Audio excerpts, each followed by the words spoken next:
বর্তমানে দুদকের যে সমস্ত জেলায় কার্যালয় রয়েছে সেগুলো প্রত্যেকটা জেলাতে যেখানে কার্যালয় আছে বর্তমানে সেখানে স্পেশাল জজ আদালত অনতিবিলম্বে প্রতিষ্ঠা করতে হবে এবং পরবর্তীতে আমরা সুপারিশ করেছি যে দেশের প্রতিটি জেলায় দুদকের কার্যালয় প্রতিষ্ঠা করতে হবে এবং সেই প্রতি জেলায় যখন কার্যালয় প্রতিষ্ঠিত হবে প্রতিটি ক্ষেত্রে একইভাবে জজ আদালত স্পেশাল জজ আদালত প্রতিষ্ঠা করতে হবে। দুদকের তফসিলভুক্ত অপরাধের ক্ষেত্রে প্লি বার্গেনিং ব্যবস্থা সম্ভাব্য ইতিবাচক নেতিবাচক ফলাফল নিবিড়ভাবে পর্যালোচনা সাপেক্ষে সিদ্ধান্ত গ্রহণ করতে হবে। পৃথিবীর বিভিন্ন দেশের চর্চায় আমরা দেখেছি, বাংলাদেশের পক্ষে এটি পালনীয় সম্ভব মনে করছি বা যথাযথ মূল্যায়ন সাপেক্ষে। সেটি হচ্ছে যে প্লি বার্গেনিং এর মাধ্যমে বিশেষ করে পাচারকৃত অর্থ ফেরত আনা এবং ক্ষুদ্র মাত্রার দুর্নীতিগুলোর ক্ষেত্রে এই বিষয়টা বিশেষ কার্যকর হয়ে থাকে, কাজেই আমরা সেটাকে পরখ করার জন্য পরামর্শ দিয়েছি। আমাদের কয়েকটি সংস্থার সাথে যেটা ডিপার্টমেন্টাল বা আন্তঃপ্রাতিষ্ঠানিক সহযোগিতার মাধ্যমে দুদকের কাজ করার কথা, সেটি বাংলাদেশে খুব একটা হয়নি। সেই ক্ষেত্রে আমরা বিশেষ করে জাতীয় রাজস্ব board, CID, BFIO, directorate of registration অর্থাৎ নিবন্ধন কার্যালয়, এই ধরনের সংস্থাগুলোর সাথে দুদকের এমওইউর মাধ্যমে সমঝোতা স্মারকের মাধ্যমে কোঅপারেশন বা সহযোগিতা এবং সমন্বয়ের উপায় অনুসন্ধানের জন্য ব্যবস্থা করার জন্য আমরা পরামর্শ দিয়েছি। একইভাবে অর্থ পাচারের ক্ষেত্রে বিশেষ করে উচ্চমাত্রার অপরাধ এবং অর্থ পাচারের ক্ষেত্রে প্রতিটি প্রয়োজনের ক্ষেত্রে প্রতিটি ক্ষেত্রেই আলাদা আলাদা করে টাস্ক ফোর্স গঠন করার জন্য এই সংস্থাগুলোর সাথে সহযোগিতার মাধ্যমে আমরা সুপারিশ করেছি। একটি বিশেষ ক্ষেত্র আছে যেটা আয়কর আইনের 2003-এর 309 নম্বর যে ধারা, সেটিকে আমরা সংশোধন করতে বলছি এই কারণে যে এই ধারার বলে দুদক আয়কর সংক্রান্ত যে তথ্য সেগুলো আয়কর জাতীয় রাজস্ব বোর্ডের কাছ থেকে বা কর বিভাগ থেকে পেতে পারে না আদালতের পূর্ববর্তী ছাড়া, যেটি কোনো অবস্থায় বাস্তবে সম্ভব নয়। কাজে এবং যেটা আগে একসময় সম্ভব ছিল, দুদক একসময় পেত, সেটা এই আইনের বলে সম্ভব হচ্ছে না। কাজে আমরা মনে করছি যে এই ধারাটি রহিত করা দরকার। অন্য যে বিষয়টি আমরা আন্তঃপ্রাতিষ্ঠানিক সমন্বয়, সেখানে আপনারা জানেন যে পাবলিক কন্ট্রাক্টিং বা সরকারি খাতে যে ক্রয়, সেখানে সবচেয়ে বেশি দুর্নীতি হয়। এক্ষেত্রে দুদককে আমরা প্রস্তাব করছি সিএজি বা কন্ট্রোলার জেনারেল অফিস এবং আইএমইডি, যেটা পরিকল্পনা মন্ত্রণালয় ক্রয় সংক্রান্ত বিভাগের পর্যবেক্ষক সংস্থা, তাদের সাথে পারস্পরিক সহযোগিতার চুক্তির মাধ্যমে বা এমওইউর মাধ্যমে তাদের সাথে সমন্বয়ের মাধ্যমে কাজ করবে, সেই সুযোগ সৃষ্টি করার সুপারিশ আমরা করেছি। দুর্নীতি দমন কমিশনের প্রাতিষ্ঠানিক ও আর্থিক ব্যবস্থাপনা একটা গুরুত্বপূর্ণ ক্ষেত্র, সেটি সম্পর্কে আমাদের বেশ কিছু সুপারিশ রয়েছে, যার মধ্যে দুদকের এখন বর্তমানে দুদকের মহাপরিচালকের সংখ্যা 8, আমরা সেখানে সেই সংখ্যাকে 12 বলছি। 12তে উন্নতি করতে হবে। দুদকের কাজের ব্যাপ্তি, গভীরতা এবং বিশেষ করে যে কাজের ক্ষেত্রগুলো সেগুলোকে বিবেচনায় নিয়ে এই অনুবিভাগগুলি হচ্ছে প্রশাসন, অর্থ ও মানব সম্পদ, প্রতিরোধ ও গণযোগাযোগ, তথ্য প্রযুক্তি, প্রশিক্ষণ, গবেষণা, উন্নয়ন, লিগ্যাল ও প্রসিকিউশন, তদন্ত 1, তদন্ত 2, বিশেষ তদন্ত 1 9 নম্বর অনুবিভাগ, মানি লন্ডারিং, তারপরে হচ্ছে গোপন অনুসন্ধান এবং 1, গোপন অনুসন্ধান 2 এবং অভ্যন্তরীণ শৃঙ্খলা। এই অভ্যন্তরীণ শৃঙ্খলা অন্য যে কোনো বিভাগের মধ্যে গুরুত্বপূর্ণ, আমরা একটা অনুবিভাগ হিসেবে গঠন করার জন্য প্রস্তাব করেছি। এরপরে দুদকের জনবলের সংকট আছে, যে জনবল অনুমোদিত তার প্রায় 40% তাদের নেই, সেটা অনতিবিলম্বে নিয়োগের ব্যবস্থা করতে হবে।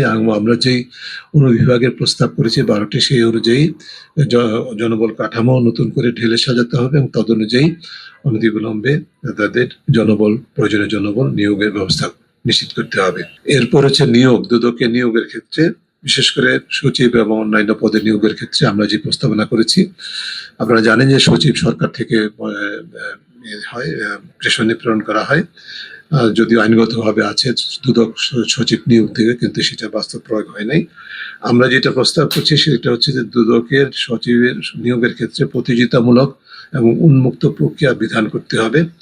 তবে সরকারি চাকরিতে যদি নিয়োজিত কোনো কর্মকর্তা বিজ্ঞাপিত পদের জন্য যোগ্য বিবেচিত হন, প্রমাণিত হন, তাহলে যেটা মাদার অর্গানাইজেশন আছে তার থেকে ছুটি নিয়ে তিনি নিযুক্ত হতে পারবেন। একইভাবে মহাপরিচালক ও পরিচালক পদের জন্য আহ, আহ, উন্মুক্ত প্রতিযোগিতা এবং মুক্ত প্রক্রিয়া এবং প্রতিযোগিতার মাধ্যমে নিয়োগ নিশ্চিত করতে হবে। শুধুমাত্র প্রেষণের বদলির মাধ্যমে নিযুক্ত পরিচালকের ক্ষেত্রে এটা উন্মুক্ত প্রতিযোগিতা প্রযোজ্য হবে না। আমরা এই ক্ষেত্রে যে বিষয়টি প্রস্তাব করেছি যে এই যে বিশেষ করে মহাপরিচালক এবং পরিচালক, আপনারা জানেন যে যারা আছেন তাদের মধ্যে সিংহভাগ হচ্ছে এখন আমলাতন্ত্র বা প্রেষণে প্রেরিত প্রশাসন ক্যাডারের কর্মকর্তা।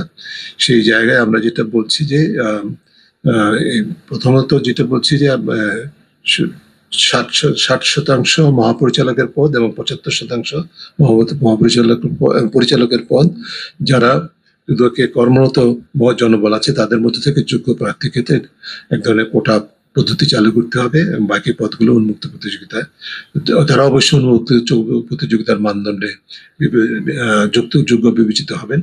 তো এক্ষেত্রে শুধুমাত্র যাতে করে আপওয়ার্ড মোবিলিটির একটা স্কোপ থাকে, যা অর্থাৎ যারা অভ্যন্তরে কাজ করছে তাদের পেশাগত এবং প্রাতিষ্ঠানিক যে যে কমিটমেন্ট সেটাকে নিশ্চিত করার জন্য তাদের প্রমোশনের মাধ্যমে উচ্চ পদে নিয়োগের ব্যবস্থা করার জন্য আমরা এই পরামর্শটা করেছি। আর প্রেষণের ক্ষেত্রে 10% পদের নিয়োগ সর্বোচ্চ প্রেষণের নিয়োগের মাধ্যমে হতে পারে, এটি আমরা প্রস্তাব করেছি। তবে স্পেশালাইজড ক্ষেত্র যেটা তদন্ত, প্রসিকিউশন ও বিচারের স্বার্থে যদি নিযুক্তি দিতে হয় তাহলে সেক্ষেত্রে এই এটা ক্যাপটা প্রযোজ্য হবে না, 10% বিষয়টি প্রযোজ্য হবে না, কারণ সেটি আবার অন্যভাবে অপরিহার্য বলে আমরা বিবেচনা করেছি। দুর্নীতি দমন কমিশনের আইনে আপনারা জানেন যে স্থায়ী প্রসিকিউশন ইউনিট থাকতে হবে, এটা উল্লেখিত আছে, কিন্তু হয়নি এখনো পর্যন্ত। আমরা সেটার জন্য প্রস্তাব করেছি পর্যায়ক্রমে 5 থেকে 10 বছরের মধ্যে প্রত্যক্ষভাবে সরাসরি নিয়োগের মাধ্যমে প্রসিকিউশন ইউনিট নিজস্ব দুদকে ডেভেলপ করতে হবে। এবং সেটার জন্য আমরা তিনটা স্টেজের কথা বলেছি। 10 থেকে 20% হারে প্রতি এটা 5 থেকে 10 বছরের মধ্যে সম্পন্ন করতে হবে। দুদকের সার্বিক কার্যক্রম বিশেষত অভিযোগ ব্যবস্থাপনা, তদন্ত, গোপন অনুসন্ধান ও প্রসিকিউশন সংক্রান্ত কার্যাদি পুরোপুরি সম্পূর্ণভাবে অটোমেশন করতে হবে, এন্ড টু এন্ড অটোমেশন করতে হবে, যেটি অত্যন্ত অপরিহার্য। তার মাধ্যমে দক্ষতা এবং বিশেষ করে স্বচ্ছতা নিশ্চিত করা সম্ভব হবে, জবাবদিহিতা নিশ্চিত করা সম্ভব হবে। দুদকের একটা ডিজিটাল ফরেন্সিক ল্যাব আছে, আপনারা জানেন, কিন্তু সেটা কোনো কার্যকর নয়। এটা লোকবল এবং সক্ষমতা বৃদ্ধি করতে হবে এর মাধ্যমে, এবং সেটার কার্যকরতা নিশ্চিত করতে এবং এটার নিরপেক্ষতা নিশ্চিত করার লক্ষ্যে, বিচারিক প্রক্রিয়ার গ্রহণযোগ্যতা নিশ্চিতের লক্ষ্যে এই প্রসিকিউশন ল্যাবটি সরাসরিভাবে দুদকের চেয়ারম্যানের কাছে রিপোর্টেবল হবে। চাকুরি বিধিমালা 2008-এর 54(2) আপনারা অনেকেই জানেন, সেটাকে বিলুপ্ত করতে হবে বলে আমরা মনে করি, কারণ এটি বৈষম্যমূলক এবং একটি দুদকের কর্মীদের মধ্যে এক ধরনের শঙ্কা, স্থায়ীনতার ঝুঁকি সৃষ্টি করেছে। আমরা মনে করি যে এই ধারাটি বাতিল করা উচিত। দুদকের নিজস্ব তহবিল, ফাইন্যান্সিয়াল মানে আর্থিক বিষয়ে আমাদের কয়েকটা সুনির্দিষ্ট প্রস্তাব আছে। মূলত এই কথাটাই যে আমরা চাই দুদক যেন পরিপূর্ণভাবে আর্থিকভাবে স্বাধীন এবং সক্ষম হয়। সেই লক্ষ্যে আমরা যেটা প্রস্তাব করছি, দুদকের একটা নিজস্ব তহবিল থাকবে এবং সেই তহবিলে 2টা উপাদান থাকবে। একটি হচ্ছে যে দুদকের প্রস্তাবিত যে বাজেট সরকার অনুমোদন করে থাকে, সেই বাজেটের পুরো অর্থ এই তহবিলে সরাসরি জমা হবে, এটা এক। আর দ্বিতীয় হচ্ছে যে এর বাইরে দুদকের মামলায় আদায়কৃত জরিমানা বা বাজেয়াপ্তকৃত অর্থের ন্যূনতম 10% এই তহবিলে জমা হবে। যে তহবিলটা ব্যবহারের পরিপূর্ণ স্বাধীনতা দুদকের থাকবে। এবং মূলত আমরা যেটা প্রস্তাব পরবর্তীতে যেটা করেছি, এই তহবিল থেকে দুদকের যারা দক্ষতার পরিচয় দিবে, সক্ষমতার পরিচয় দিবে, নৈতিকতা, সততার পরিচয় দিবে এবং দৃষ্টান্তমূলকভাবে তাদের জন্য পুরস্কারের ব্যবস্থা রাখতে, প্রণোদনার ব্যবস্থা থাকতে হবে। দুদকের কর্মীদের জন্য বেতন কাঠামো, আলাদা নিজস্ব বেতন কাঠামো তৈরি করতে হবে। আমরা মনে করি যে দুদকের যে, এবং এটা আমরা দৃঢ়ভাবে বিশ্বাস করি, দুদকের কর্মীরা যে দায়িত্ব পালন করে থাকে, দুদক প্রতিষ্ঠান হিসেবে যে মর্যাদা থাকার কথা, যে ধরনের গুরু দায়িত্ব তাদের উপরে, সেটি যে জাতীয় বেতন কাঠামো তার ন্যূনতম পক্ষে দ্বিগুণ হওয়া উচিত বলে আমরা মনে করি। শুধু বেতন কাঠামো এবং নিয়মিত ইনক্রিমেন্ট সেটাই যথেষ্ট নয়, এটার সাথে ঝুঁকি বাতা এবং অন্যান্য প্রণোদনা তাদেরকে নিশ্চিত করতে হবে, যাতে করে দুদকের কর্মী হিসেবে তার একটা সেন্স অফ প্রাইড এবং ওনারশিপ, যাদের মধ্যে একটা গর্ববোধ থাকে, তারা একটা ভালো কাজ করছে সেই ক্ষেত্রে। কিন্তু এটা বিনা শর্তে নয়, বিনা শর্তে নয় এই অর্থে যে দুদকের আমরা যেটা গুরুত্বপূর্ণ ভাবে, এটা ইতিমধ্যে আপনাদেরকে একটু ইঙ্গিত দিয়েছি, অতি দ্রুত যেটা কাজ করতে হবে, দুদকের যারা সরকারি সহায়তা এবং সংশ্লিষ্ট অন্যান্য বিভিন্ন তদন্ত বা গোয়েন্দা সংস্থার সহায়তায় একটা উচ্চ ক্ষমতা সম্পন্ন টাস্কফোর্স গঠন করে দুদকের মধ্যে ইতিমধ্যে যারা দুর্নীতিবাদ বা দুর্নীতির সাথে সংশ্লিষ্ট, অপরাধের অনিয়মের সাথে সংশ্লিষ্ট কর্মীরা আছেন, যেটি মোটামুটি সকলেরই জানা, তাদেরকে চিহ্নিত করে তাদেরকে তাদেরকে দুদক থেকে বহিষ্কার করতে হবে। শুধু তাই নয়, আমরা বলছি তাদেরকে ফৌজদারি বিচারে সোপর্দ করতে হবে। এটা দৃষ্টান্ত স্থাপনের জন্য যে দুদকে ভবিষ্যতে আর কখনোই কোনো প্রকার অনিয়ম, দুর্নীতি গ্রহণযোগ্য হবে না। এটি হচ্ছে যে দৃষ্টান্ত স্থাপন করা, এবং পরবর্তীতে পাশাপাশি এটিকে ভবিষ্যতে যেন এটা না হয় সেটি প্রতিরোধের লক্ষ্যে আমরা যেটা বলছি, দুদকের যে বর্তমানে একটি অভ্যন্তরীণ দুর্নীতি দমন কমিটি নামে একটা কমিটি আছে, সেটা সম্পূর্ণভাবে বাস্তবে অকার্যকর, তেমন কিছু ভূমিকা রাখতে পারেনি। সেই কমিটিকে আমরা শৃঙ্খলা অনুবিভাগ হিসাবে গঠন করতে বলেছি, যেটা আমরা 12টি অনুবিভাগের মধ্যে একটি হচ্ছে শৃঙ্খলা অনুবিভাগ, সেটি গঠন করার জন্য বলছি। এবং সেই বিভাগের দায়িত্ব হবে নিজস্ব লোকবল এবং বিভিন্ন প্রতিরক্ষা গোয়েন্দা ও আইন প্রক্রিয়া সংস্থা হতে প্রেষণে আগত বেসনে বদলির মাধ্যমে নিয়োগপ্রাপ্ত লোকবলের সমন্বয় গঠিত হবে। এবং এই বিভাগটি কি করবে, দুদক কর্মকর্তা কর্মচারীদের জন্য প্রযোজ্য আচরণবিধি প্রতিপালন নিষেধ করার জন্য যথাযথ পদক্ষেপ গ্রহণ করবে, এবং এই লক্ষ্যে প্রয়োজন বোধে কাউন্টার ইন্টেলিজেন্সের আশ্রয় নেবে। দুদক কর্মকর্তা কর্মচারীদের দুর্নীতি সহ বিভিন্ন অভ্যন্তরীণ শৃঙ্খলা পরিপন্থী কাজের গোপন অনুসন্ধান ও তদন্ত পরিচালনা করবে, এবং দুর্নীতি দমন কমিশনের চাকরি বিধিমালা 2008 অনুসারে দাখিলকৃত সম্পদ বিবরণী সকল কর্মকর্তা দুদকের কর্মীদের সম্পদ বিবরণীর ব্যাপারে প্রয়োজনীয় অনুসন্ধান ও তদন্ত পরিচালনা করবে, এবং প্রয়োজনীয় ক্ষেত্রে উপযুক্ত ব্যবস্থা, শাস্তিমূলক ব্যবস্থা গ্রহণ করবে, যেটা একটা নিয়মিত কার্যক্রম হবে। যে শৃঙ্খলা বিভাগের নিয়মিত কার্যক্রম, এটা কোনো সিঙ্গেল শট না, যাতে পুরো প্রতিষ্ঠানে একদিক থেকে আমরা বলছি তাদের ইনসেন্টিভ বা প্রণোদনা থাকতে হবে সর্বোচ্চ মানের, আবার একইভাবে সর্বোচ্চ মানের স্বচ্ছতা, জবাবদিহিতার মানদণ্ড নিশ্চিত করতে হবে।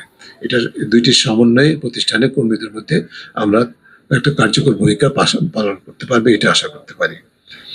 এর বাইরে আমরা সর্বশেষ যে ক্ষেত্রটি নিয়ে আমাদের প্রস্তাবনার মধ্যে বা প্রতিবেদনে গুরুত্ব সহকারে আমরা প্রস্তাব করেছি, আপনারা জানেন যে দুর্নীতি শুধুমাত্র নিয়ন্ত্রণ নয়, এটা প্রতিরোধের দরকার। সেই লক্ষ্যে আমরা প্রথম যে প্রস্তাবটি করেছি সেটা হচ্ছে মূলত যে ওদের কিছু কার্যক্রম আছে বিক্ষিপ্তভাবে অ্যাডহক ভিত্তিতে, কিছু কিছু শিক্ষার্থীদের সাথে কার্যক্রম আছে, জনগণের সম্পর্ক দুপ্রক নামে একটি উদ্যোগ আছে। এই বিষয়গুলি যথেষ্ট নয়, এগুলোকে একটা ইন্ডিপেন্ডেন্ট বা নিরপেক্ষ বিশ্লেষণের উপর ভিত্তি করে দুর্নীতি প্রতিরোধক কৌশল প্রণয়ন করতে হবে, তার উপর ভিত্তি করে বাৎসরিক ভিত্তিতে কর্মপরিকল্পনা প্রণয়ন করে তাদের প্রতিরোধমূলক কার্যক্রম বাস্তবায়ন করতে হবে। এর মধ্যে থেকে বেশ কিছু, আমি আর সময় নিতে চাচ্ছি না, কয়েকটি বিষয় এখানে আমরা বুলেট পয়েন্ট হিসেবে উল্লেখ করেছি, যার মধ্যে যেই কার্যক্রমগুলো দুদক করা উচিত বলে আমরা মনে করি প্রতিরোধ কার্যক্রমের অংশ হিসেবে। বিশেষ করে যে কথাটি মনে রাখতে হবে, দুদকের এবং আমাদের সাধারণ সংশ্লিষ্ট সকল প্রতিষ্ঠান এবং পুরো সমাজের, যেটা হচ্ছে এটা শুধুমাত্র শাস্তিযোগ্য অপরাধ নয় দুর্নীতি, বরং একটা সামাজিক, সাংস্কৃতিক এবং সকল ধর্মীয় মানদণ্ডে একটি অগ্রহণযোগ্য, ভিন্ন, বৈষম্যমূলক, ধ্বংসাত্মক ও বর্জনীয় ব্যাধি। এবং এই যে মানসিকতা, এই মানসিকতার বিকাশের লক্ষ্যে সকল সম্ভাব্য আকর্ষণীয় উদ্ভাবনী মাধ্যম প্রক্রিয়া অনুসরণ করে কৌশলগত এবং টেকসই প্রতিরোধ কার্যক্রম বাস্তবায়ন করতে হবে। এবং বিশেষ করে আমরা আমাদের প্রস্তাবনার মধ্যে আছে, যেমন তরুণ প্রজন্মের জন্য টার্গেটেড সোশ্যাল মিডিয়া সহ বিভিন্ন মাধ্যম ব্যবহার করতে হবে, তরুণদের ভাবনায়, তরুণদের অংশগ্রহণে দুর্নীতি বিরোধী কার্যক্রম পরিচালিত করতে হবে, দুদকের যে দুপ্রক যে আছে সেটা সংস্কার করতে হবে। এই ধরনের বিভিন্ন সুনির্দিষ্ট প্রস্তাবনা আমরা করেছি। পাঠ্যপুস্তকে দুর্নীতি বিরোধী দুর্নীতি বিষয়ক, দুর্নীতি নেতিবাচক প্রভাব বিষয়ক উপাদান সংযুক্ত করতে হবে প্রাথমিক থেকে দশম বলে যে ক্লাস 11 পর্যন্ত। এরপরে আবার শিক্ষা পর্যায়ে কলেজ বিশ্ববিদ্যালয় পর্যায়ে বিভিন্ন ধরনের দুর্নীতি প্রতিরোধ সংক্রান্ত কার্যক্রম পরিচালনা করতে হবে। পাশাপাশি যেটা বলছি যে দুদকের যে হটলাইন আছে, সেই হটলাইন নাম্বারটি সকল পাঠ্যপুস্তকের মাধ্যমে এবং অন্যান্য সোশ্যাল মাধ্যমে, মিডিয়ার মাধ্যমে প্রচার করতে হবে, যাতে করে মানুষ এখানে অভিযোগ করতে উৎসাহিত হয়। এই বিষয়গুলো আমাদের দুদকের প্রচারণামূলক কার্যক্রম বা প্রতিরোধমূলক কার্যক্রমে অন্তর্ভুক্ত হতে হবে। সর্বশেষ আমরা যে প্রস্তাবনাগুলো করেছি, আমরা 47 দফা প্রস্তাব করেছি। এর মধ্যে অবশ্যই 47 মোতাবেক এর মধ্যে আরো কোনো উপদফা আছে, সব মিলিয়ে 47টি। এই দফাগুলো বাস্তবায়নের জন্য, সুপারিশগুলো বাস্তবায়নের জন্য আমরা একটা পথরেখা প্রস্তাব করেছি, যেটি আমাদের মূল প্রতিবেদনে আছে। পথরেখাটির মধ্যে আমরা 3টি পর্যায়ে বা বাস্তবায়নযোগ্য আমরা সুপারিশ করেছি। একটি হচ্ছে স্বল্প মেয়াদে, যেটা 6 মাসের মধ্যে বাস্তবায়ন করা যায়। বিশেষ করে দুদকের হাতে মানে প্রতিপালনযোগ্য যে প্রস্তাবনাগুলো আছে এবং অন্তর্বর্তীকালীন সরকারের মেয়াদে বাস্তবায়নযোগ্য যে প্রস্তাবনাগুলো আছে, সেগুলো আছে 6 মাসের মধ্যে বাস্তবায়নযোগ্য। এরপরে 1.5 বছর 18 মাসের মধ্যে বাস্তবায়নযোগ্য বেশ কিছু প্রস্তাবনা আছে, এবং কিছু আছে প্রস্তাবনা যেগুলো 3 থেকে 5 বছর লাগতে পারে, সেটি আমরা 3 থেকে 4 বছর লাগতে পারে 48 মাস মেয়াদের। সো এই বিষয়গুলো বিবেচনায় নিয়ে আমরা প্রস্তাবনা করেছি। আমরা আশা করছি যে আমাদের প্রস্তাবনা নির্ভর করে যদি দুদকের সংস্কার হয় এবং রাষ্ট্র কাঠামোতে যে পরিবর্তনের কথা আমরা প্রস্তাব করছি সেগুলো বাস্তবায়িত হয়, তাহলে বাংলাদেশে কার্যকরভাবে দুর্নীতি নিয়ন্ত্রণ করা সম্ভব হতে পারে।